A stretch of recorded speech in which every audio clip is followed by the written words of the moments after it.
ask you, everyone, maybe to put your names and introduce yourself on the chat. We're about to start now. We can't wait any longer. It's about 4 minutes past 1 o'clock. So a warm welcome to all our participants in this last event of the Market Access for Digital Entrepreneurs in 2022.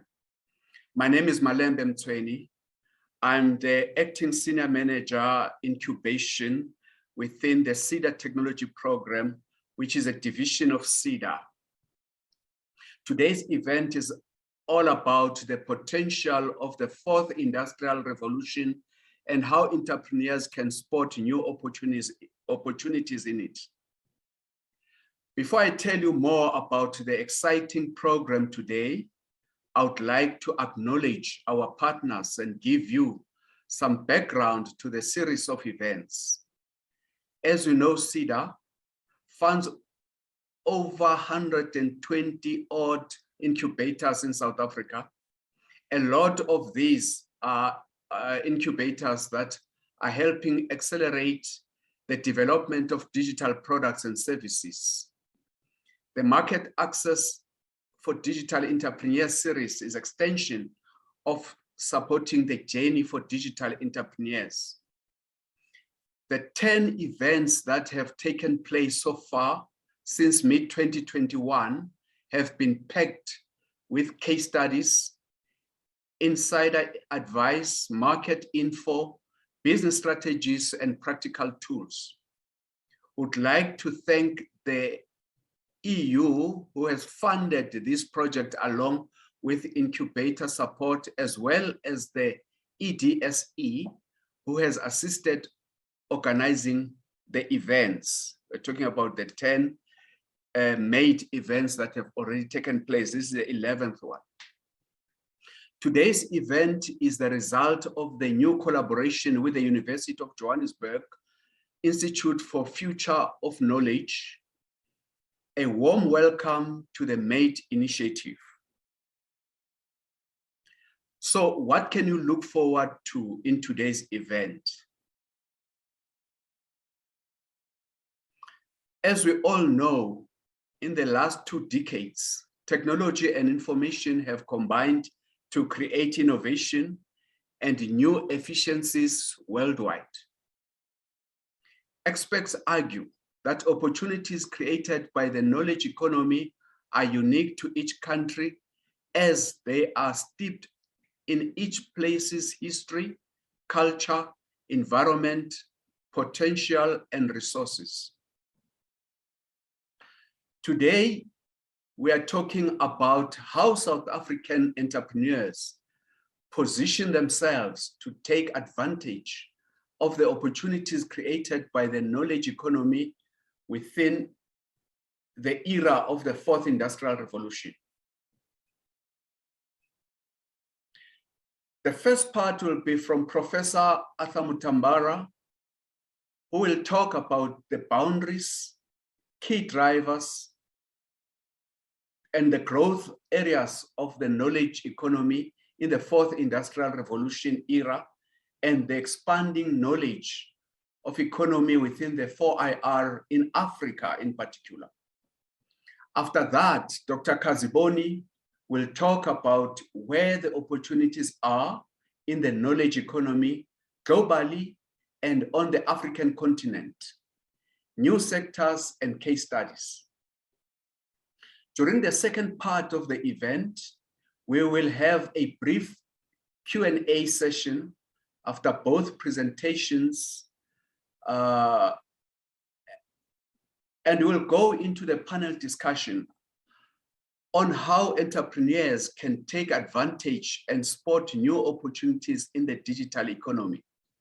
The discussion will be facilitated by Dr. Scott Timke, Senior Research Associate at Research ICT Africa. Before we start, a few housekeeping issues. As I said earlier on, please introduce yourselves to the other participants by writing your name, your organization, and email address in the chat. You are welcome to comment and spot questions and post questions for the Q&A in the chat. Don't forget to switch off all the microphones. You will also be allowed to ask questions during the panel discussions. Please post this in chat. And now I would like to introduce you to today's speakers. As I mentioned, we are privileged today to be collaborating with the University of Johannesburg Institute for Future Knowledge. The first speaker, as I said, will be Prof. Arthur Mutambara.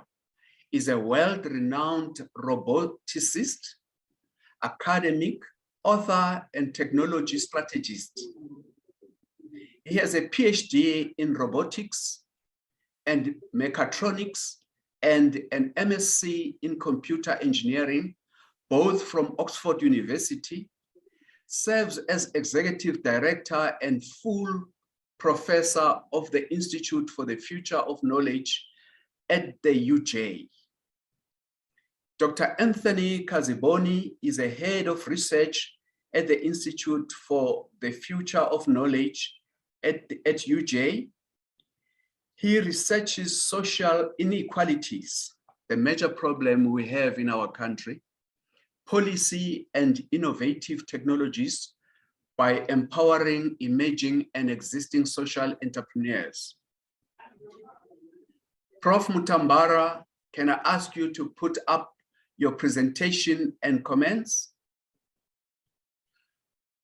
We won't take a break. We won't take a break after the presentation. We'll go straight into Dr. Kaziboni's presentation. Please place your questions for the two presenters in the chat, as we will have a brief Q&A session after the presentation. Over to you, Prof. Thank you very much for that introduction. My topic today is claiming a place in the knowledge economy, leveraging the fourth industrial revolution. So my key issue is, do we understand the fourth industrial revolution? How do we leverage it to take advantage of the opportunities that are in the knowledge economy? That's what I'm going to go through, and then we'll say more during the panel discussion. So in terms of outline, we'll look at the definition. What is the knowledge economy? What is the fourth industrial revolution? And what is the impact of the fourth industrial revolution on the knowledge economy? And what are some of the interesting new things? And then we'll conclude an understanding of the boundaries, key drivers, growth opportunities in the knowledge economy in the fourth industrial revolution. So when we're done today, we must have an understanding of the boundaries, understanding of the key drivers, and understanding the growth opportunities in the knowledge economy. We must have a way of expanding the knowledge economy in Africa. We must have a way of understanding where the growing sectors are, and also the key skills and knowledge required to take advantage of those opportunities. But more specifically, can we spot the potential? Can we seize the opportunity? That's what we think we seek to do. And the overriding theme, is already articulated, is how do South African entrepreneurs position themselves to take advantage of the opportunities created by the knowledge economy within the context of the fourth industrial revolution? That is the theme of our discussion today. Now, when we say knowledge economy, that's a very old idea. It's a very old concept, coming from Peter Drucker in 1966, but more actively in the last 20 years. An economy in which growth is dependent on the quality and accessibility of the information available. The economy depends on the quality and accessibility of the information available rather than the means of production. Remember, in the past, we used to talk about the means of production, land, labor, and capital. No, we are now saying the means of information as opposed to the means of production. An economic system that relies more heavily on intellect and intellectual capabilities rather than physical inputs or natural resources. Instead of traditional inputs, we're talking about big data now, automation, and robotics and AI. So we must understand what's new under the knowledge economy. It's information, quality of information, it's artificial intelligence, as opposed to traditional understanding around the means of production, land, labor, and capital. Now we're saying, what is the means of information? The question again is, how do South African entrepreneurs position themselves to take advantage of these opportunities as they are created? Okay, and now we say, what is the key issue in the knowledge economy? Intangible assets, especially proprietary technology. The IT and ICT industries are the engines of economic growth, not mining, not land. New and old industries are driven by AI and robotics. Collaboration, exchange, and competition between researchers. And is characterized by clusters, what we call cluster development. Where you say a cluster, for example, Silicon Valley, that's a technology cluster. New York, that's a finance cluster. London, finance cluster. Detroit, car cluster. Germany, car cluster. So that's what's new under the knowledge economy, the notion of clusters, where we are now saying, what are the supporting industries to drive the cluster? Okay. Technology and information combined to create innovation and new efficiencies worldwide.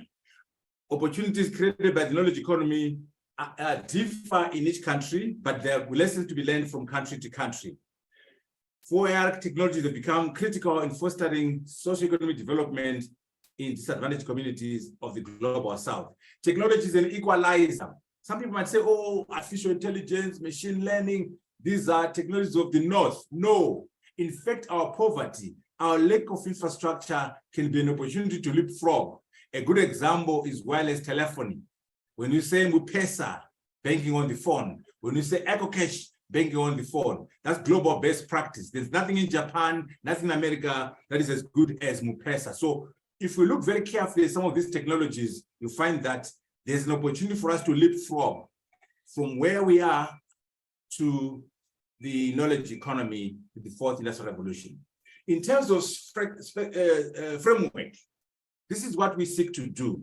We must make sure that we don't forget the traditional things. Yes, the fourth industrial revolution is the driver, but also for us to succeed as Africans, we must think in terms of continental integration, political unity. We must think in terms of innovation and entrepreneurship. And so the fourth industrial revolution is just one pillar. And once we bring the three together, we can then identify the opportunities and then seize the opportunities. The continental integration gives us scale because South Africa is too small in economy. Nigeria is too small in economy. When we talk about 1.4 billion Africans, that's an economy. China, 1.3 billion people, that's an economy. India, 1.2 billion people. We must not address this subject within a national context because numbers do make a difference. And then this is the framework in which we seek to understand the role of the fourth industrial revolution.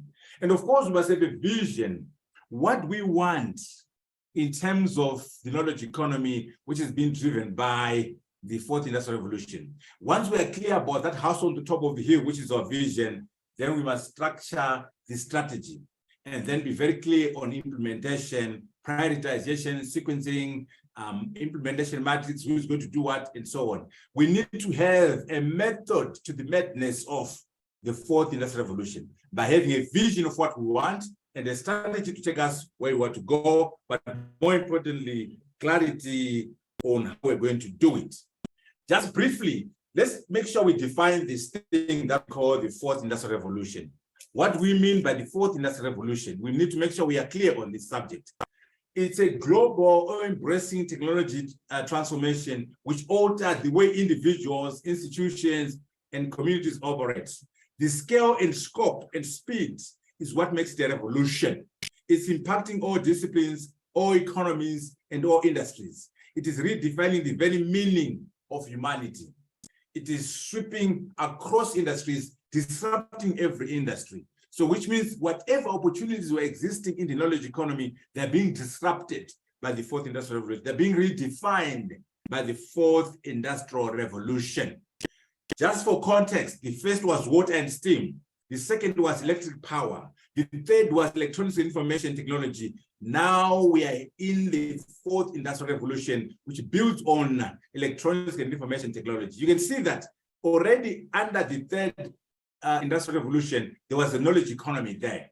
That's what we're saying. We need to understand what's different now when we're dealing with the fourth industrial revolution, building on the digital revolution of the past. Why a revolution? The velocity of the changes. Why a revolution? The scope of the changes. Why a revolution? The system's impact. And in particular, the growth of AI and machine learning and other 4AR technologies and their extensive applications. What do we mean by these technologies? We're talking about artificial intelligence. And I will not define these things. We can talk about these things in our discussions. Intelligent algorithms, augmented reality, human augmentation, big data, Internet of Things, Internet of Everything, nanotechnology, autonomous vehicles, drones, and driverless cars. These are the technologies of the fourth industrial revolution. The question is, how are they reshaping the knowledge economy? How is the knowledge economy different? Remember, the knowledge economy is about 20 years old, but these technologies are 5 years, some of them very recent, and they're redefining the knowledge economy. So what are the opportunities? 3D printing, biotechnology, material science, energy storage, robotics and mechatronics, quantum computing, cloud computing, blockchain technology, cryptocurrency. All these new technologies are really defining the knowledge economy. What are the new opportunities? How does it present itself to us, and how can we take advantage of those opportunities? Just brief definitions which we can go through our discussions. We must understand what we mean by artificial intelligence. It's intelligence that's in a machine, in contrast to natural intelligence. AGI, that's more complex than AI. AGI, this is now generalized intelligence in a machine, a harder concept. Machine learning, okay? Let's understand this and see how it shapes our knowledge economy. Deep learning, robotics and mechatronics, the intelligent connection of perception to action. If we're going to take advantage of the fourth industrial revolution, if we're going to leverage the fourth industrial revolution, we must understand what these technologies mean. We must understand what we mean by navigation path planning, which is carried out by robots. We must understand what we mean by intelligent algorithms, because this will then sharpen our understanding and make us ready to utilize and leverage the technologies. Big data, this is changing the knowledge economy. The way we had nanotechnology, 10⁻⁹, where you're designing micro vehicles, designing a suit which you never have to wash using nanotechnology. These are the drivers of the changes in the knowledge economy. Expert systems, Internet of Things, Internet of Everything, augmented reality, all these things must be understood. What we mean by mechatronics, we're saying it's no longer enough to say I'm an electrical engineer, I'm a mechanical engineer. You must understand everything because they're interrelated. So mechatronics sits in the middle of control electronics, digital systems, computer science, mechanical. We are saying that you must have an understanding of coding, an understanding of electrical machines, an understanding of mechanical dynamics, an understanding of software for you to be effective. So that's what we're pushing under mechatronics. And human augmentation, people might say, are we saying now robots are going to replace human beings? No, no. What we want is a combination of the person and the robot, a combination of the machine and the human being, what we call human augmentation, human 2.0. This is the future where the machine and the person are working together, not against each other. And we call it human augmentation. And what are the new opportunities under human augmentation within the knowledge economy? And I'm sure when Anton speaks, we will identify some of those opportunities that are unique to the fourth industrial revolution. Okay. Now, there are also fears. Can we build a machine that shows human emotions, empathy, shame, embarrassment, love, sympathy? Can we build that in a machine? Can we build a machine that has emotional intelligence, a machine that has cultural intelligence, a machine that has intentionality? By intentionality, we're saying a machine that can defy the programmer, a robot that will say, today I'm not going to follow your instructions because I don't want to, because I have intention. I have a mind of my own. Can we build a mind of our own in a machine, intentionality in a machine? Can we build a machine that says, I think, therefore I am? Of course, not yet, but it's work in progress. Then the issue of superintelligence. By superintelligence, we're saying, can we build a machine that is more intelligent, more capabilities than the most intelligent human being? Again, we've not done that yet. But when we do that, then there could be a problem, because if we're domesticating cats and dogs because we're smarter than them, the smarter robot can also domesticate us as human beings. But we haven't gotten there. But those are the dangers of the field of robotics. Also have an understanding of what we call hard AI problems, so that we understand what that means to us. You know, the interesting thing is COVID. COVID has been an accelerator. COVID has allowed us to adopt technologies much faster. I mean, of course, COVID has led to lots of deaths and disruption of our lives. But on the other side, it has been a major driver in terms of adoption of technology. Right now, we are in a hybrid event. The future is hybrid now. There will be no more events where you are only in person. If you are in person, there's a hybrid. If you are online, there's someone in person. So this is a game changer. COVID has been a game changer. We're not going back to a pre-COVID situation. And also, you know, there's this notion of new normal. That's a wrong way of thinking about it. We must now think about what's called the next normal. What does next normal mean for the knowledge economy? Why are we saying next normal as opposed to new normal? There are waves of unrelenting changes. There's ever-changing environment, constant battle for survival. With constant changes, we neither know nor agree on the new normal. Today's new normal is not tomorrow's new normal. Hence, the new normal becomes a misnomer. A next normal is a better way of thinking about the future. We are in the next normal. It's a more dynamic and transient perspective, which allows us to factor in changes. More appropriate phrase in an ever-changing environment. Now, what does the next normal mean to the knowledge economy? The knowledge economy of the past 20 years is now different, because we're now operating in what's called the next normal. Not new normal, next normal, okay? And we are saying there are new notions now. People that we're training, people that are in companies that are getting training, are they employable? We're moving away from full-time or long-term employment to employability, to entrepreneurship and innovation. No longer saying, I got a BA, I'm a BSc, I'm a PhD. Show me what you can do. What capabilities do you have? What skills do you have? For you to take advantage of the knowledge economy, you can't just show us a certificate. Your BA, your MA, your MSc, your PhD, not interested. Show me your skills, show me your capabilities, and also continuous learning now. The day you stop learning is the day you die. These are the new values of the knowledge economy under the fourth industrial revolution. Show me what you can do, and the day you stop learning is the day you die. We are learning differently now. We're pushing what we call blended learning. Learning how to learn, mastering how to think, acquiring problem-solving capabilities, structured thinking, transdisciplinarity, multidisciplinarity, cross-disciplinarity, an engineer who understands biology, an engineer who understands the Constitution, an engineer who understands philosophy, a lawyer who can do coding, and a lawyer who can do economics, a lawyer who can analyze art. So we are pushing for what we call the Renaissance woman. The Renaissance woman, only the Renaissance woman, only the Renaissance man can take advantage of the knowledge economy, because we're looking for different skills now. We're looking for transdisciplinarity, multidisciplinarity, cross-disciplinarity.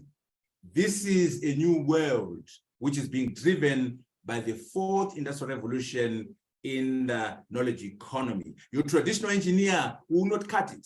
Your traditional biologist won't cut it. Your traditional lawyer will not make it under the fourth industrial revolution. All this must be anchored in what we call a multidisciplinary ecosystem. And we are creating, as I've said, the Renaissance man and woman. That's what we want. We also want to make sure that our students become job creators as opposed to workers. We want to make sure they create industries. We must produce entrepreneurs. We must produce job creators, not just workers. That is what is required if we're going to take advantage of the knowledge economy. We must think about knowledge production. How many patents have you produced at UP, at UJ, at UCT? How many patents? How many companies have you produced from your university? This is what we need in the knowledge economy that is driven by the fourth industrial revolution. The metaverse is going to be as important as the internet. Right now, if you're not the internet, you're not alive. In future, if you're not in the metaverse, you are not alive. This is a virtual reality space in which users interact with computer-generated environment and other users. Where you create a digital twin of an industrial plant, where you can operate a plant from offshore by having a digital twin of the plant. This is the bold word of the metaverse. What does the metaverse mean for the knowledge economy? How do you leverage the metaverse as you seek opportunities in the knowledge economy? That's what we need to be thinking about. AI-driven predictive and preventative plant maintenance, AI-driven asset management, AI-driven building management systems, maintenance, power, connectivity. All these things are done in the digital world for a physical plant. If you're not in the metaverse, you will not be alive in the future. In the same way that if you're not on social media, if you're not on the internet, you are not alive in the year 2022. In 5-10 years' time, the metaverse will be as important as the internet. What does this mean for the knowledge economy? Okay, and we now have companies that are creating new jobs. The meta software engineer, the code manager, the smart contract lawyer. All these are new jobs that are being created in the knowledge economy, which were not existent 5 years ago. Okay, and so we are pushing for several interesting areas of research. For example, data science across disciplines, decentralized artificial intelligence and controls, metaphysics and machines, future of health and industrialization. These are some of the things we are doing ourselves as we try to sharpen our students and our university to prepare for the knowledge economy. Law and technology, digital sovereignty. Who owns the data that you have on your machine? Do you control it? The future of work or work of the future, AI and medicine, climate change and FOIA, new ontology, a unified AI theory of everything. All these research areas feed into the knowledge economy and change it and create new opportunities. Okay, the future of work, we can talk about that in our discussions. So what we're emphasizing today is it cannot be business as usual in the knowledge economy. The knowledge economy as a concept is about 20 years old. What's new now is the fourth industrial revolution with new technologies. So these new technologies will create new opportunities in the knowledge economy. We must understand these technologies so that we can spot opportunities and seize opportunities, and doing so cannot be business as usual. We must, however, not forget about the fundamentals. We must have good governance in the country. We must have good governance in Africa. We must have continental integration so that we deliver scope and scale. We must have innovative people. We must have entrepreneurship. The fourth industrial revolution is one of 3 pillars. Once we use those 3 pillars, we can then be able to identify opportunities and seize opportunities in the knowledge economy. And all this is done by understanding the technologies of the fourth industrial revolution, by leveraging technologies of the fourth industrial revolution so that we can make a difference. But in doing this, let us be clear about our vision for the knowledge economy. Let us be clear about what we are going to do to unlock value from the knowledge economy. But more importantly, implementation, implementation, implementation. The proof of the pudding is in the eating. Prioritization, sequencing, and also who is going to do what, when are they doing it, how do you measure success, what are the milestones for success, how do you feed back into the system. So we need a method to the madness of harnessing opportunities from the fourth industrial revolution, and in particular, the knowledge economy, which is dependent on it. I want to stop there so that we have more time for discussions, and also after Dr. Anthony Katoni's presentation. But I want to stop there so that we have more of a discussion, and I'll be able to say more during the discussion. I thank you very much. Thank you, Prof. That was really insightful and very interesting. But as we said that we are not going to take questions now, we go straight to Dr. Kaziboni. Dr. Kaziboni, please come through.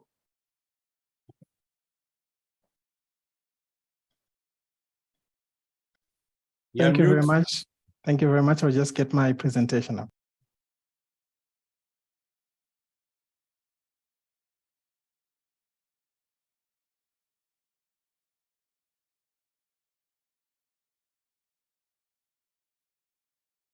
You're muted, doctor.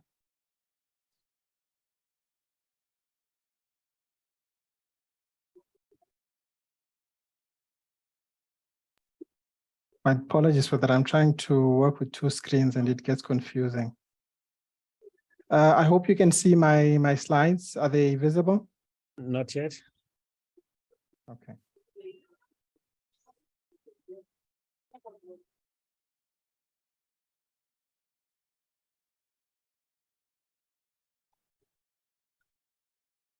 There you are.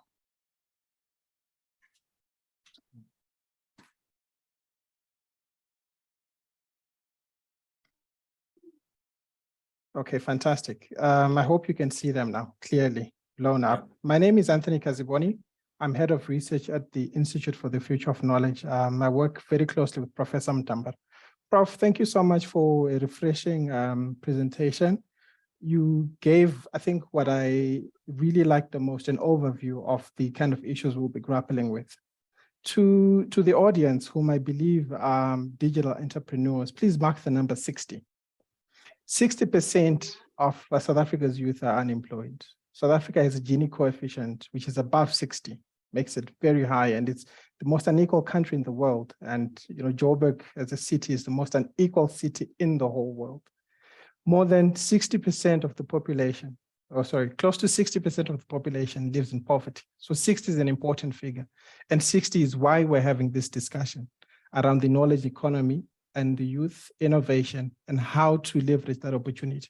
Dr. Kaziboni, your slide is not moving. It's still the introduction. I haven't gotten to the presentation. Okay, sure. Thank you. So at the Institute for the Future of Knowledge, we are interested in, as you would have noted from Prof. Mtambara's presentation, innovative research. And this is interdisciplinary research, which is aligned to the 4IR. We are interested in leveraging 4IR technologies in the pursuit of the realization of the United Nations SDGs. So this is about, ending poverty, hunger, water, improving access to water and ensuring decent work.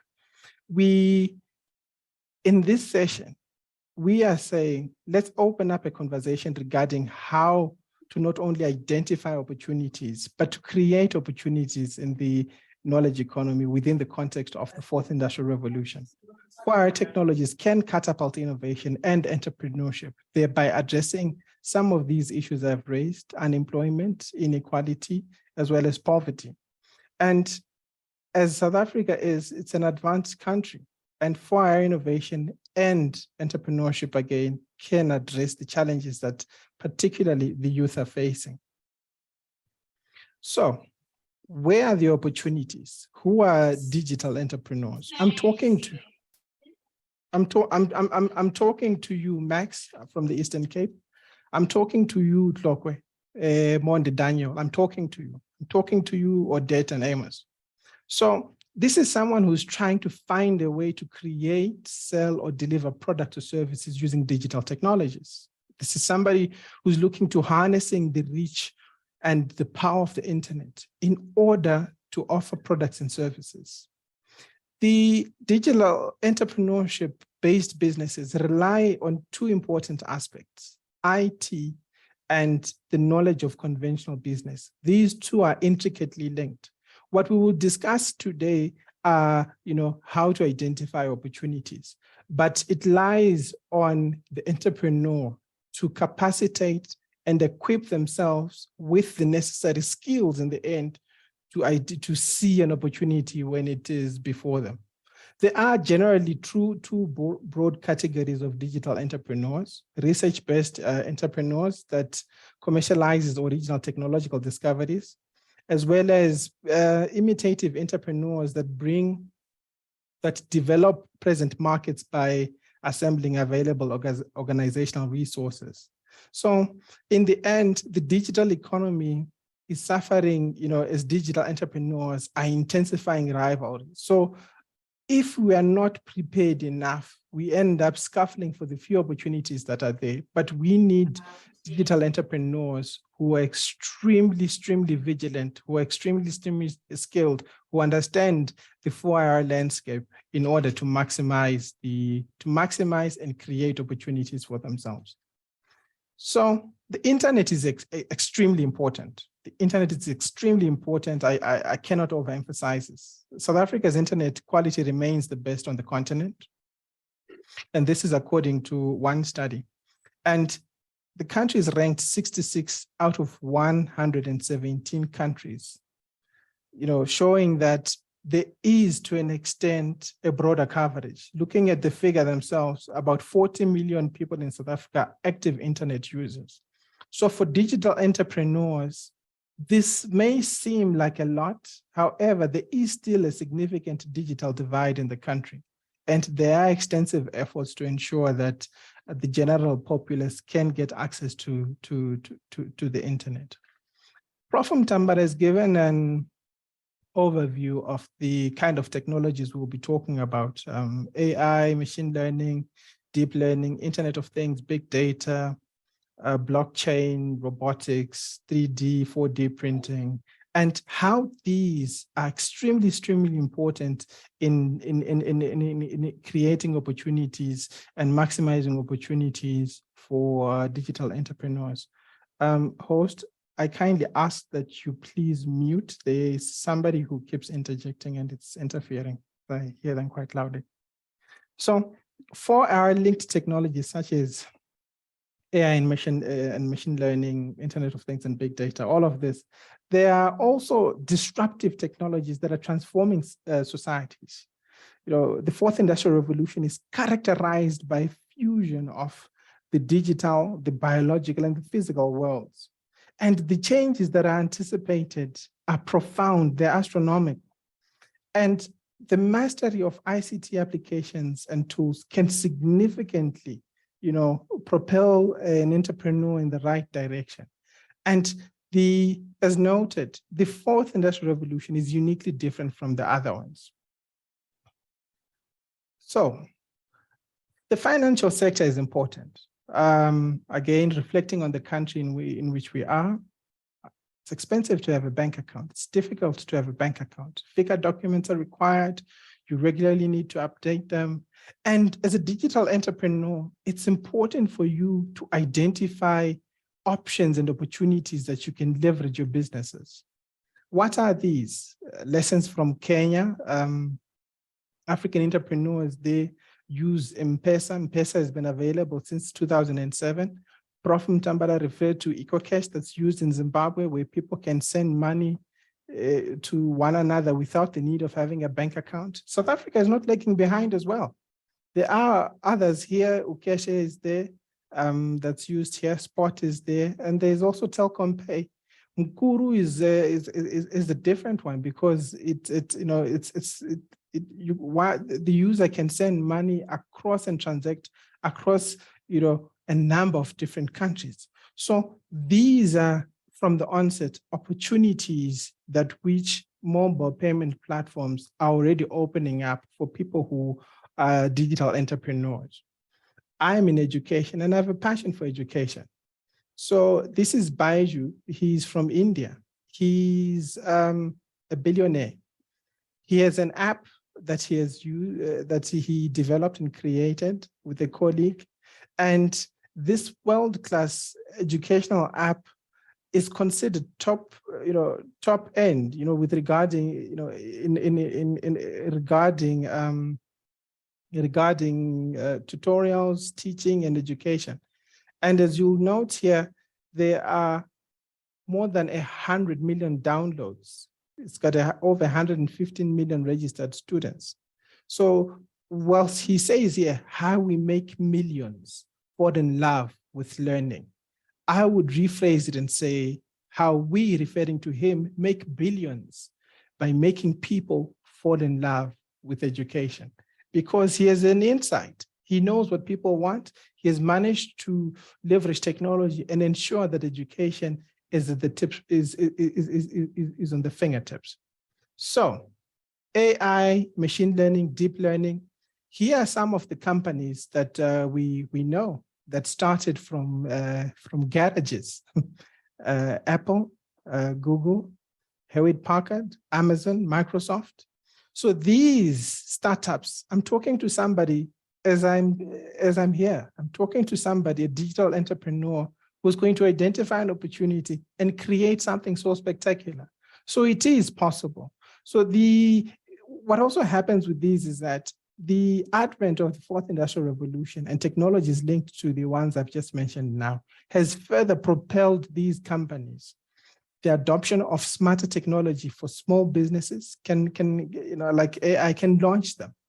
AI can be used, for customer service, predictive analytics, and automated data entry. Machine learning can do away with redundant tasks that are linked to accounting, finances, sorting, document processing, and customer relations. I always worry about accounting students, if I may be honest with you, because very soon they're going to be, and there are already very sophisticated accounting packages and softwares. What will it mean for an accountant? But again, as a digital entrepreneur, you're leveraging opportunities as they present themselves. Machine learning and its subfield deep learning are known also in the area of entrepreneurs.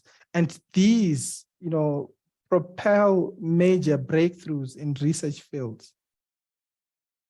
Big data is important. The Internet of Change is also important. There's a case study from Brazil, which I'll just talk about briefly. So regarding the Internet of Things, it is all about the enhanced business processes and solutions with sensors, devices, gateways, and platforms. By gathering all their data in one place, manufacturers can make intelligent decisions and design more efficient processes.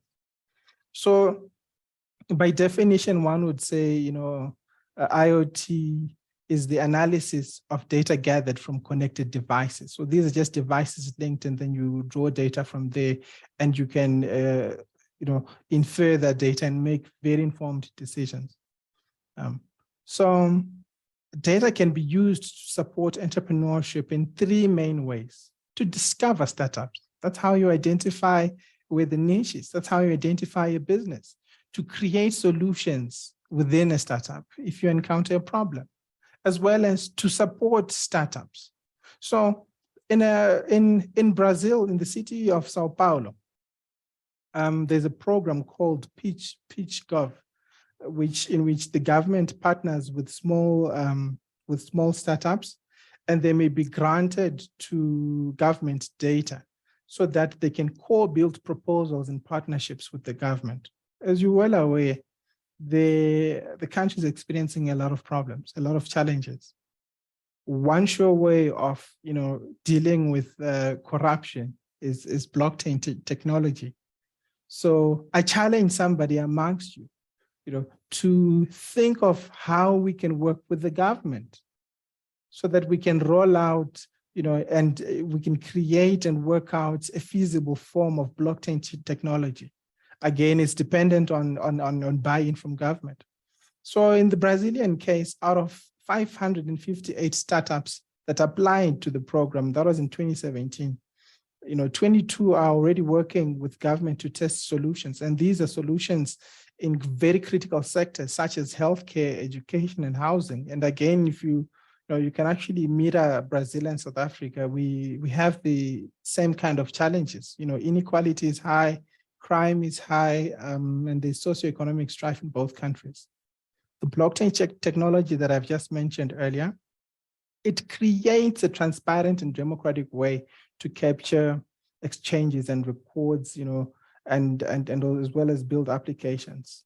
If it's combined with AI, this AI blockchain hybrid platform can help new ventures to address challenges that they typically face in the early development stages, managing financial accounting, compliance standards, as well as legal work. Online consulting is also another way in which startups can happen, is a specific form of digital service, which can be described as an exchange of information between at least two parties via digital channels based on natural and or artificial intelligence.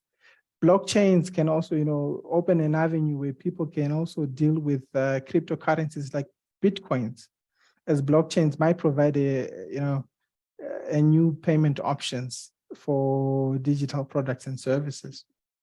So what am I saying? I'm saying this in short. To entrepreneurs, financial and digital literacy is critical as it ensures the viability of startups. It's important for oneself to capacitate themselves, to understand what the fourth industrial revolution is, to understand the nature of the business they're interested in, to understand how to identify the gaps and to understand how to maximize opportunities. We also need support from government, incentives for more companies and policymakers need to establish better consultative processes and to leverage the 4IR. Apologies for that. Thank you.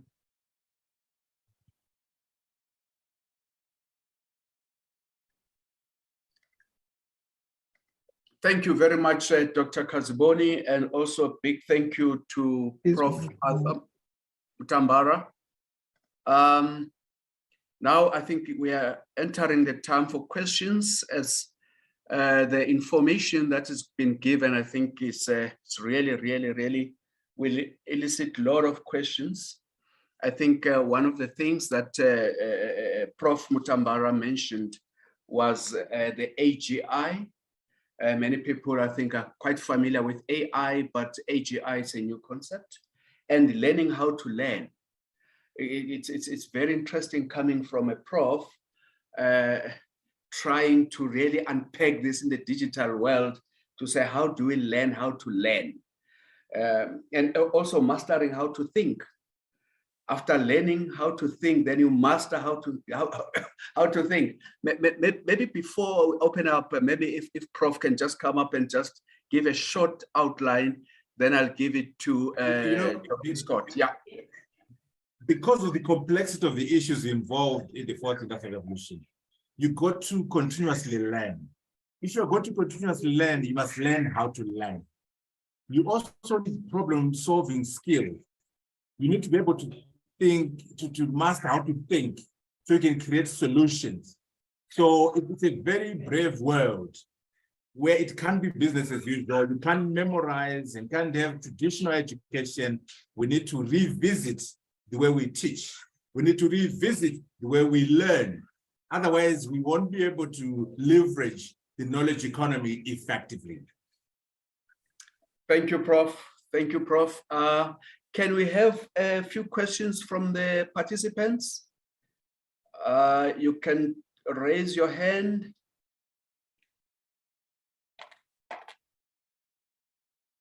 I was just checking in the chat. I think there's someone who was asking, how does one access the program for incubation?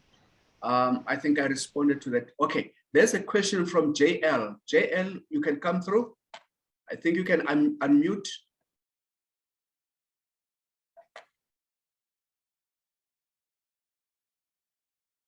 JL, we are still muted. Hi there.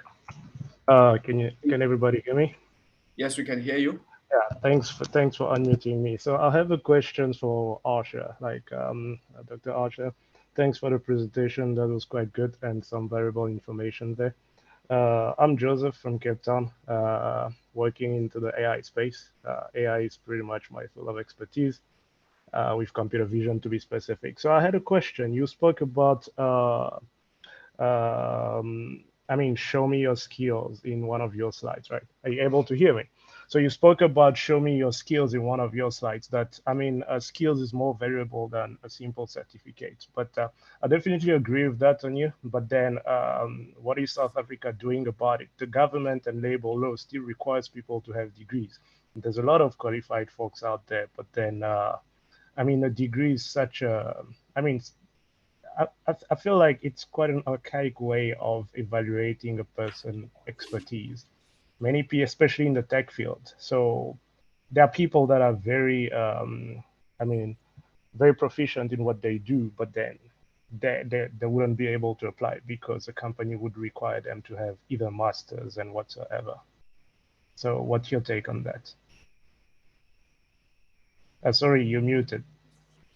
Very, very quickly, the graduates we're producing from our universities are not useful to industry. Why? Because the industry is moving, the industry is driven by technology and so on. We're producing traditional graduates, accountants, engineers, lawyers, who are not useful to industry. So we must ask ourselves, what skills are industry folks looking for? What capabilities are industry folks looking for? And then we change our educational system, we change the way we examine our students so that when they are done with us in the academy, they are useful to industry. And one way of doing that is to make sure that when you have a mechanical engineer, when you have an accountant, when you have a lawyer, you can tell us what they can do. What can this engineer do?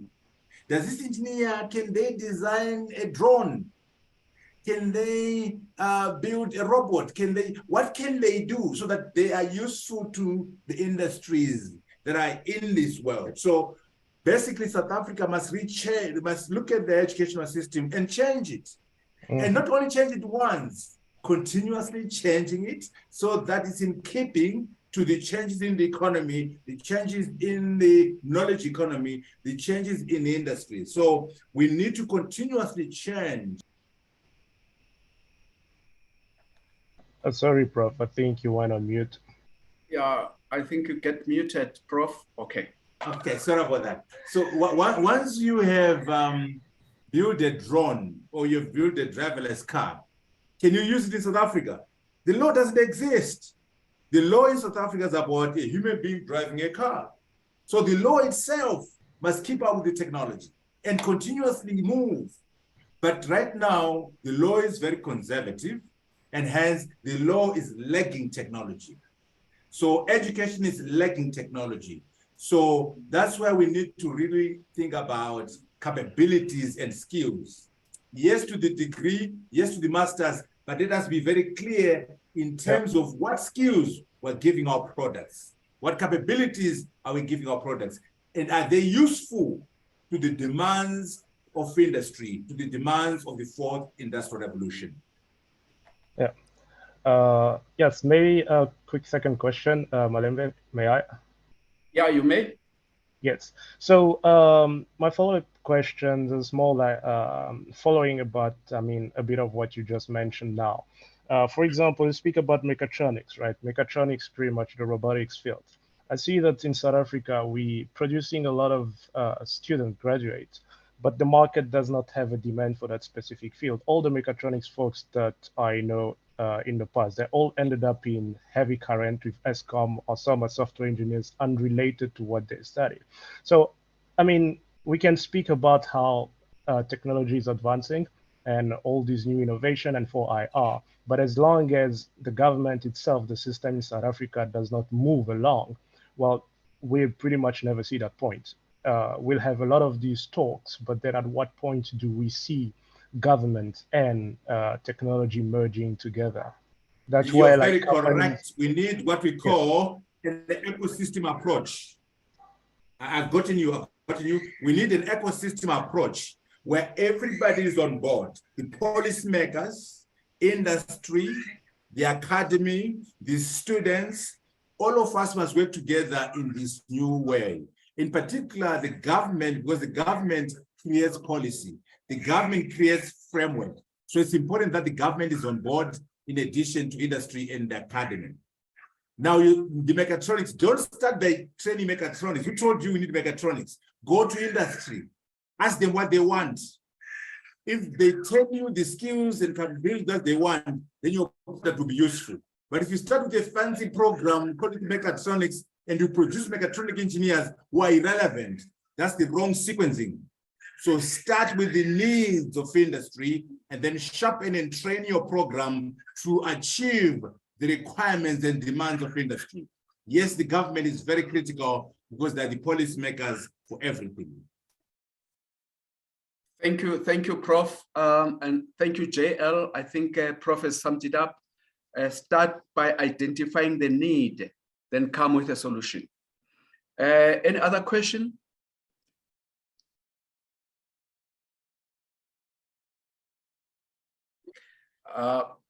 Dr. Malembe, Scott? there are a couple of questions in the chat, Malembe. Okay, can you come up with them, Daniel, please? Okay, all right.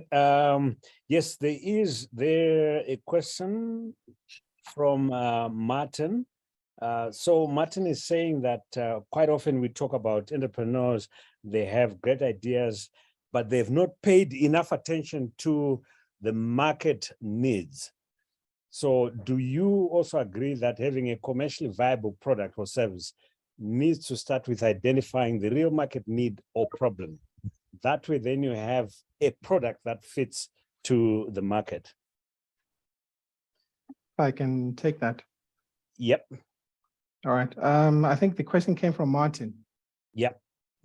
Martin, thanks. It's a great question. So when you look at a commercially viable product, which would be the last thing you raise, you are saying that there's a demand for it. You're saying that people are willing to pay money for it. And you're saying that it's, in the end, it's lucrative. It's good business to sell that product. And if you then reflect on market needs and demands, what digital entrepreneurs need to prioritize, as I indicated in my presentation, are two key aspects. The first one is that they need to have a keen awareness or keen skills linked to IT. And there's a general misconception that entrepreneurship is just anyone trying to do a business. We need to understand that not everyone can be a businessman. And just because you think and feel that you can, be entrepreneurial doesn't mean that you're going to succeed.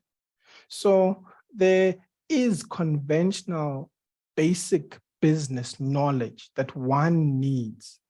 And IT plus that knowledge will enable one to see what's commercially viable. Martin, I'll leave it there. Thanks. Let me come in there. Let's not overplay the importance of the market. The market is important, but it's not everything. Okay.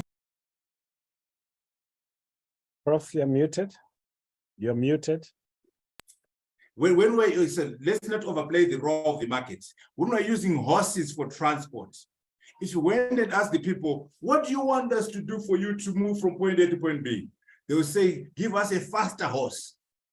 If the horses are not fast enough, bring us a faster horse, breed a faster horse. They'll never say, go and create a car.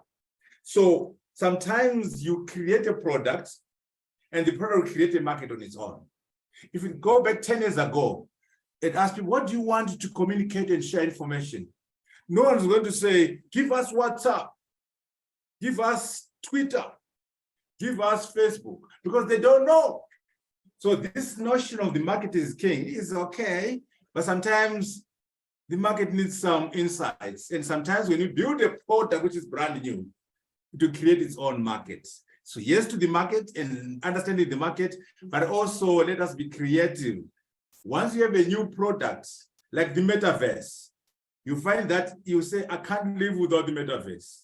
I can't live without my cell phone. But 10 years ago, 20 years ago, no one would have said, please, can you discover a cell phone? I want to talk while I'm walking. No one would have said that. But right now, if we take away your phone, you're completely naked. So yes to the market, but let us also bring new things to the market. I like your answer, Prof. Thanks. Thanks, Prof. And thanks, Dr. Anthony. I think there's Kechi on the line that I think is still she wants an answer. Kechi, can you just reiterate your question, please?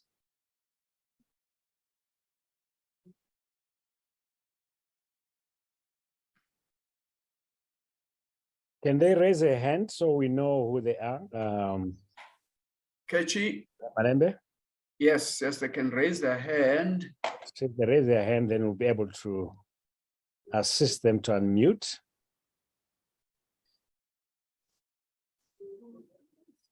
I don't see a hand. Oh, yes, there's Kechi. I There's see the Kechi. hand. Yes, Yeah, okay. All right. please unmute her. Yes, Kechi, you can talk. Hi, everyone. Thank you. I was just looking for information on incubators that can help with attaining a remote pilot license for small businesses. So I'm a woman-owned small business, and I'd like to attain my drone pilot license to enable or to better service my customers in the manufacturing industry, in the ports, rail, marine, and manufacturing industries with drone technology. Wonderful question, Kechi. We've got a drone academy supported by Seda in Mpumalanga, in I think close to Evander area.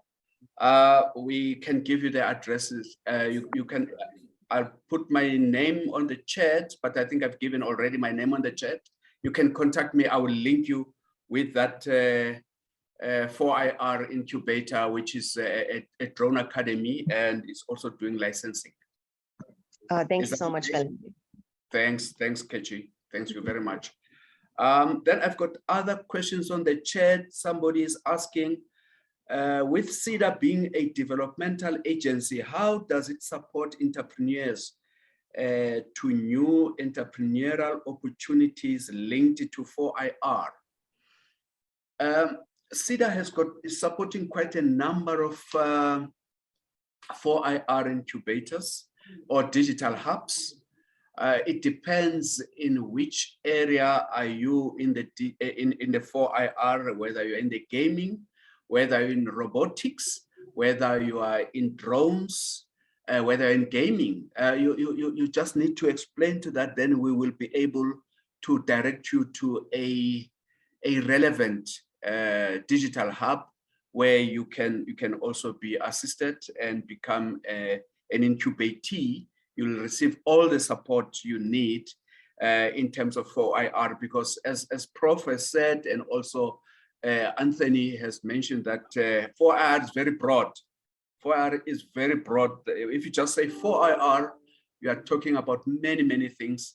So you need to be a little bit specific to get quick assistance.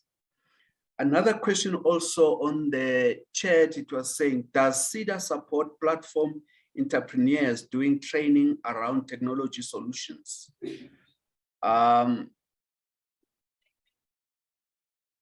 Support platform entrepreneurs. Yes, as I said earlier on, we support these entrepreneurs through the digital hubs that we have nationally. You just have to tell us where you are in the country. If you are in the Gauteng, we've got a few in the Gauteng. If you're in Mpumalanga, if you're in the Western Cape, we can just link you up closer to that. If you are in a Free State, you can link you up with a digital hub in Botshabelo. So you just need to explain to us where you are based so that we link you up with the closest digital hub in the area.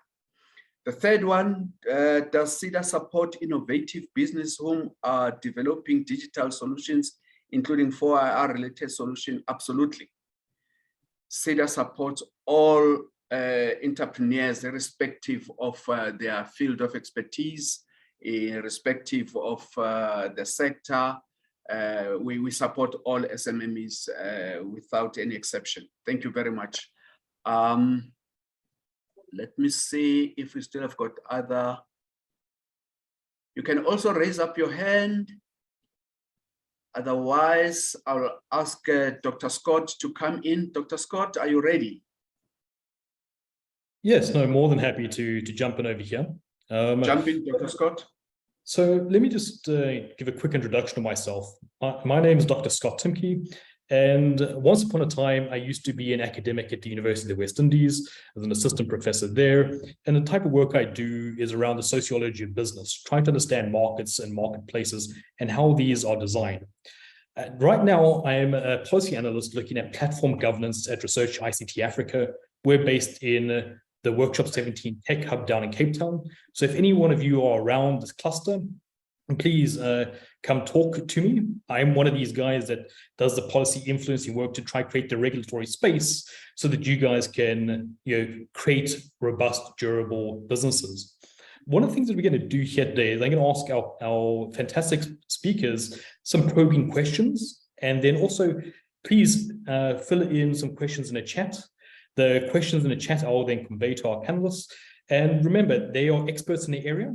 So if you want to push back or test their knowledge a little bit, please do so. I'm sure they'll be able to really take some robust questioning and the like. I'm going to turn to Anthony first and foremost, and I have a question around business intelligence. We spoke a little bit about data analytics and how ingrained these things are becoming throughout the entire business process. And so I'd like to hear your perspective on how critical business intelligence happens to be at the early stages of an enterprise's development. When do you think people should start to invest in these types of self-assessments? Is there a moment where these things are too soon to implement? Or at what time is it appropriate to think about self-diagnosis of your own inventories, suppliers, customers, and the like? And I think you're on mute there, I'm afraid, Anthony.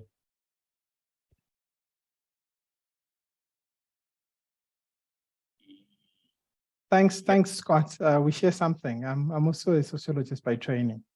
So with regards to startups, business intelligence is extremely important.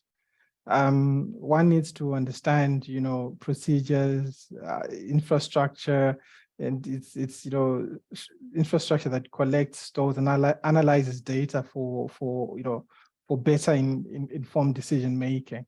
And if I'm to be advising a digital entrepreneur, this is something you need from the onset. As I've spoken about what somebody needs to be a good entrepreneur, a good digital entrepreneur, it's IT skills and also basic business knowledge, and business intelligence will be helpful if one is going to survive, let alone thrive in an era of 4IR related technology, because you do need the necessary skills and softwares to help you understand complicated data. I think from my end, it's from the onset and through the business cycle, you need it. Oh, I absolutely agree. And one of the things I always say when we think about practical skill sets is that there are a number of open source technologies that businesses and entrepreneurs can use. It doesn't have to be something that's very expensive. Even sort of product set is very helpful with business intelligence.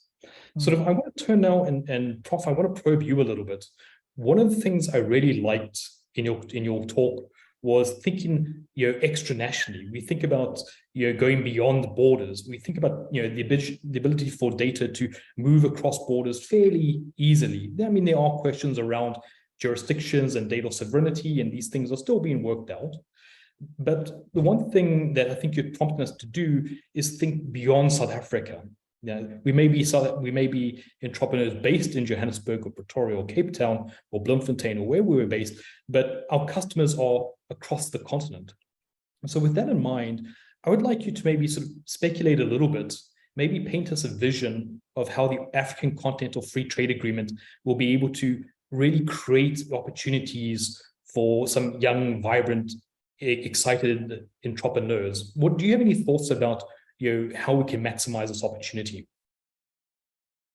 First and foremost, when we say go beyond South Africa, it's more than economics, more than business. Why? Because these borders are not our borders. The borders are colonial borders that came in from 1884 at the Berlin Conference. And to find that within the different countries that people of the same tradition and same origin who are divided by an artificial border. So the borders are immoral, starting point. But more importantly, economics. When you look at the Chinese story, Chinese success, Yes, they run a command economy. Yes, they are technologists and technocrats. But one of the major drivers of the Chinese economy and the Indian economy is numbers, size of market, size of resource base, size of skills. So when you say 1.4 billion Africans working together, that's a huge market for whatever little product you got. It's also a huge human capital base. It's also a huge source of natural resources. Think about diamonds. If we had to put Botswana, Zimbabwe, Angola, South Africa, and DRC together, would dominate diamonds as an industry. And diamond, beneficiation and so on, because we get the economies of scale. You can say the same thing about oil, about gold. So moving beyond the borders of South Africa makes sense economically because scale. But more importantly, under technology, now we're saying, why don't we learn across borders, share best practice, share ideas? And once we build a product in Malawi, it is a market of SADC. Once we build a product in Nigeria, it is a market in ECOWAS, in a market in Africa. The African Free Continental Trade Area is a very potential possibility because we are unifying and we're coming together economically. But we need to do more than the African Free Continental Trade Area. We need to also politically unite. We need to also harmonize our economies so that the Africa Free Continental Trade Area is effective. But it's a very good project, but the political will is missing. I'll give you an example. Where have you ever seen a minister of finance go to cabinet or go to parliament and say, as agreed at SADC, we're going to do the following. As agreed at the AU, every minister of finance presents a national budget, national priorities, national vision, be it South Africa, be it Nigeria, be it Uganda, be it Zimbabwe. So the political leaders pay lip service to the African Continental Free Trade Area. We need more than that. We need political will, but it's not cheap. There's no such thing as a free lunch. If you're going to embrace Africa, if you're going to embrace SADC, you must give up on some elements of national sovereignty, some elements of national and think regional.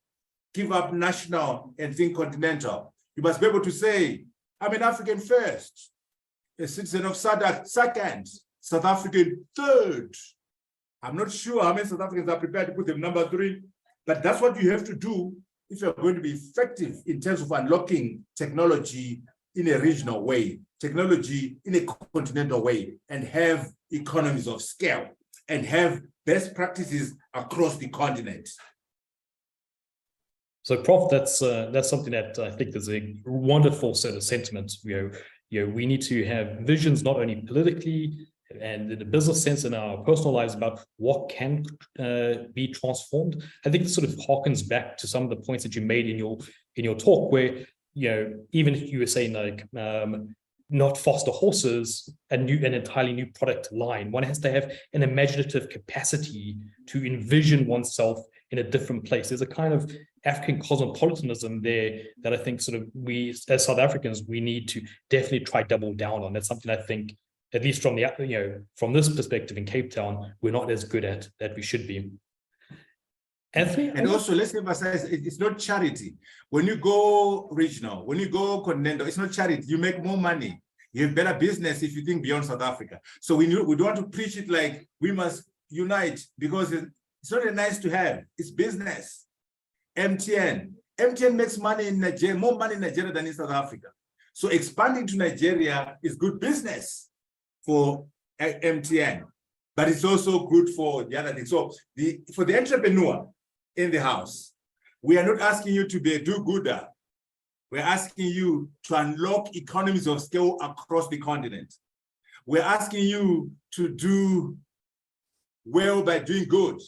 When you integrate Africa, you're doing good in terms of the politics and so on, but actually you're going to do well. You're going to make more money. It's about business, it's about economics, it's about profits.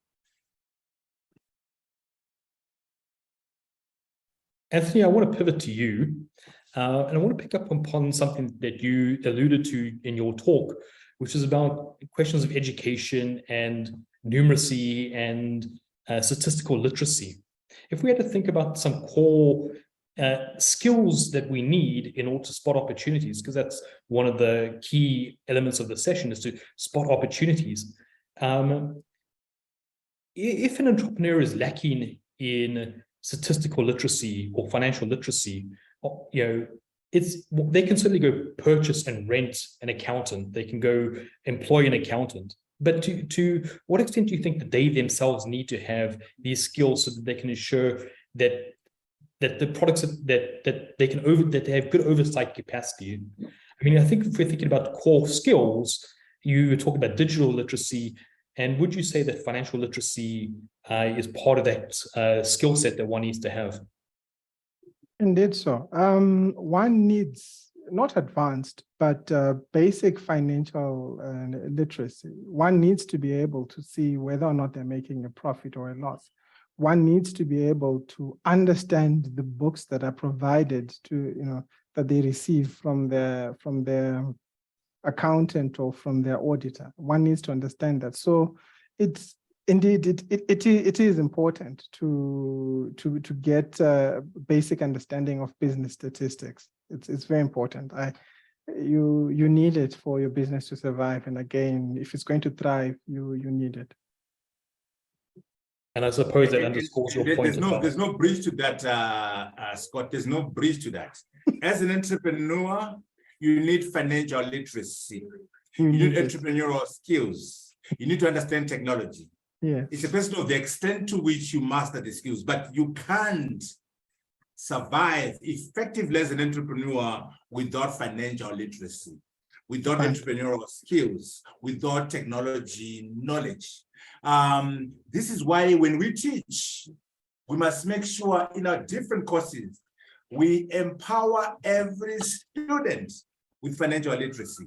We empower every student with entrepreneurial skills. We empower every student with ICT skills. Every one of them, irrespective of degree. No, exactly. I think that's a wonderful sentiment. Prof, I want to ask you another sort of question over here. You spoke, I think, quite well about the need to have a diversity of skill sets, the biologists, the lawyers, and accounting, all of these types of things. And that's, I think, very few people disagree with that, right? We understand that our societies are changing massive transformations, and one needs to be adaptable and agile to meet those challenges. The one thing I'd like to ask you, though, is how important is a diversity of experiences? How important is having a diversity of experiences of different marketplaces, of different products, of different ways of thinking, living, doing business, so that you can leverage that for the opportunities that come your way? Let me start by saying the need for a Renaissance man and a Renaissance woman sounds commonsensical, but it's not that common. Look at the way our educational policy, look at the way we organize our industries. We're operating in silos. You go to university to become a lawyer. That's all you do. You go to university to do literature, English, that's all you do. So it sounds commonsensical when you think about it. But the way we actually organize higher education, the way we organize industry, the way we organize civil society is very siloed. So we need to make sure we walk the talk of the common sense by making sure that we embrace the approach of a multidisciplinary ecosystem, but it's not common sense. The way we operate is not. Now, what we need to do is to, beyond just the education, I think it's important to get diverse experiences and diverse exposure. The more, the merrier. We call it cultural intelligence. You go into telecoms, you go into finance, you go into mining, you go into education, you go into agriculture. The broader the exposure, the better the entrepreneurial skills, because all these sectors are interconnected anyway and affect each other. So I think it's important that in addition to acquiring diverse skills, we must have diverse exposure to various experiences in various industries. But the government, the law, and society must also move with this agenda. Oh, excellent. Thank you, guys. I have one last question, because we're sort of cognizant of time. And so in asking my question, I'll start with Anthony and then we'll finish with you, Prof. And then at the same time, maybe you can offer some final concluding thoughts or one or two things that you really want to underscore from the talk, or even sort of like envisionings of what you would like entrepreneurship to be in a decade ahead.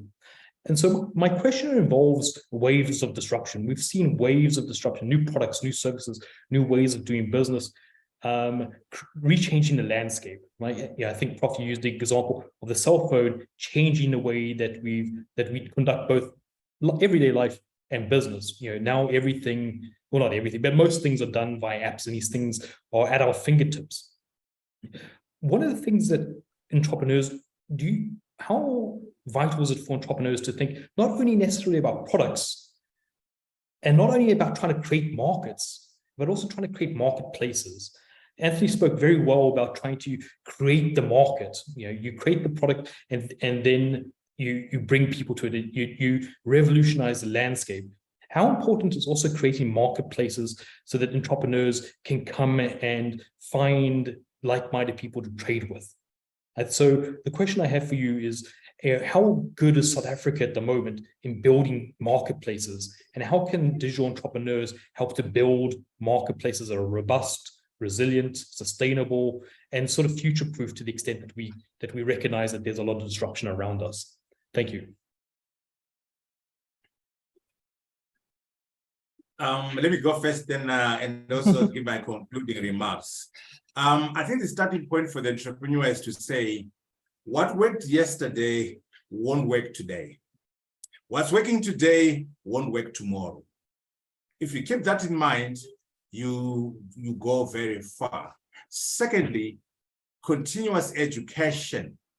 If you stop learning, you become dysfunctional. Continuous education is important because technology is moving and changing all the time. So you must have a systematic and structured way of always learning and having lifelong learning. Find a mechanism, find a way to ensure that you are continuously learning. Can you imagine a PhD from MIT, the top engineering school in the world, from 1995? If I were to lock them in a room in 1995 and bring them out today and say, Mr. MIT PhD, can you Google? Can you tweet? Can you go on WhatsApp? They will, what is all that? And then they got a PhD in computer science from MIT. So if they stopped learning from 1995, they will be completely obsolete, completely moribund in the year 2022. So the entrepreneur must have the appetite for continuous education because technology and business models and economies are changing. Now, in terms of governments must also be on the watch to change policies, to change laws to enable technology, laws to enable creativity and innovation. Without a continuous change of the laws and policies, again, we won't go very far. South Africa is very slow in changing laws.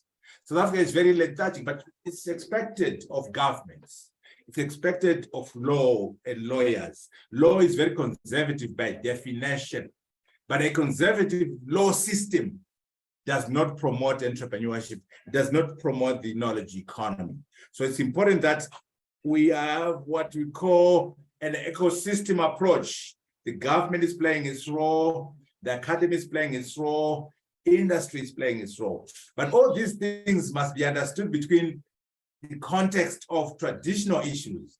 We must govern our countries correctly. We must be democratic. We must not be corrupt. We must be united. Because sometimes people get carried away with innovation and technology. They forget the basics. In a corrupt society, technology won't work. Where there's no democracy, you can't have entrepreneurship. It's meaningless. So I want to emphasize that let's embrace the agenda of technology. Don't forget the basics. Don't forget business ethics. Let's not forget finance and hard work. Hard work, good old-fashioned hard work is too important. But I want to conclude by saying that the sky is the limit. And for the young people who are listening to this program, I would want to say, go out there and become the change you seek to see in the world. Don't listen to these old people who tell you that you are the future leaders of the future. No, go and lead today. reject that notion that says you are a future leader, you are a leader of today. Using technology, you can do it. Thank you very much. Thank you very much, Prof. It's always nice listening to you. We can't, in fact, time is against us, but yeah, it was very interesting and very insightful. You mentioned something very critical. Mr. Malembe, yes. sorry, if I can just have 1 minute to say something regarding marketplaces. Yes, Anthony. Sorry. Thank you so much. Prof. Mtambara, thanks for your comments. Very enlightening. I liked your close. Corruption, poor governance, and maladministration are a problem. And we need to leverage technology in order to solve some of those issues. Regarding marketplaces and what Scott indicated, in the mid to late 90s, possibly until the mid 2000s, the most popular phone was a Nokia phone. Nokia failed to anticipate changes in people's preferences. And that's when Steve Jobs came with Apple's iPhone, the first phone that was fully touched and with one center button. And from then on, things changed and Nokia hasn't been able to come forth. So as Prof alluded to, we need to have people who are innovative, entrepreneurs who are innovative, who can anticipate people's desires, needs, wants, and lifestyles. So before we start thinking about getting the biggest and strongest horse, let's think about how we can make a better car. How we can make a car. From the car, we then see whether or not cars would need drivers, because we're now interrogating and planning how we can have autonomous vehicles. So that's where we're headed. As a continent, South Africa stands to benefit more from the continent. Again, as what Prof has indicated, a population of 1.2 billion, a market size of 2.3 trillion. So there is much we can do, and there are already platforms that can allow us to trade internationally. I think from my end, I will stop there. Thank you so much. Thank you, Anthony, with those last words, but I'm going to hold you to it. In your presentation, you mentioned that we can fight successfully and defeat this corruption monster by using blockchain. I think in the next series of these sessions, you'll have to unpack that. And even if the government doesn't buy into it, we are prepared to buy into it and we'll make it a success. Having said that, thank you very much, everyone. We have once again had a very informative and practically useful event. I'd like to thank the speakers, Professor Arthur Mutambara, the knowledge tank, the think tank that we had today. I think the listeners have enjoyed listening to you because of the depth of your knowledge in terms of the technology and where we are going with this new 4IR, in this new 4IR journey. Thank you very much. And I would like to thank the EU, European Union, for having sponsored this event. And also EU is one of our partners, is partnering with Seda, funding some of our digital hubs in the country. And we hope that in future, they will still partner with us and to develop and opening more digital hubs in the country. Thank you very much to the EU colleagues. Carla, I think without you, I think this event wouldn't have been successful. But thank you to also the EDSE colleagues. I think Daniel and also Martin Feinstein. I think they're on the chat. I mean, in the room. Thank you very much. We have a survey link on the chat. Please, participants, before you leave, just click on that survey link and please rate the session. And I must also add to say, we have requested Dr. Arthur Mutambara and Prof and Dr. Kaziboni that this is not the last session. I think as I've made a challenge to Dr. Kaziboni about fighting this corruption monster, which is actually an epidemic for the whole world. It's not only South Africa, it's not for Africa, it's a world issue, using the blockchain and the big data and see how we can take advantage of using that. And I think there's quite a number of colleagues who were very interested in the topics. They feel free to contact us at Seda. My email address is m20@seda.org.za. Please send your inputs to there, what type of topics you'd like to have in the future. But I promise you, before end of January, we'll have another MADE series. MADE stands for Market Access for Digital Entrepreneurs. With those few words, thank you, everyone. And the recordings will be shared. I'm not sure of the presentation, but we'll also confirm that with the speakers. I don't just want to put them on the spot now. If they allow, those will also be shared. But yeah, if we don't chat again, have a Merry Christmas and a prosperous 2023. With those words, I think we've come to the end of our session, our MADE session, which is a series of many to come. We look forward to the new year 2023. I think if Carla, my colleague, will just, maybe I'll give her a word to say what are we planning to do in the next new year. Carla, are you able to just share with us a word or two in terms of what's coming in the new year? Yes, of course, gladly so and happily so.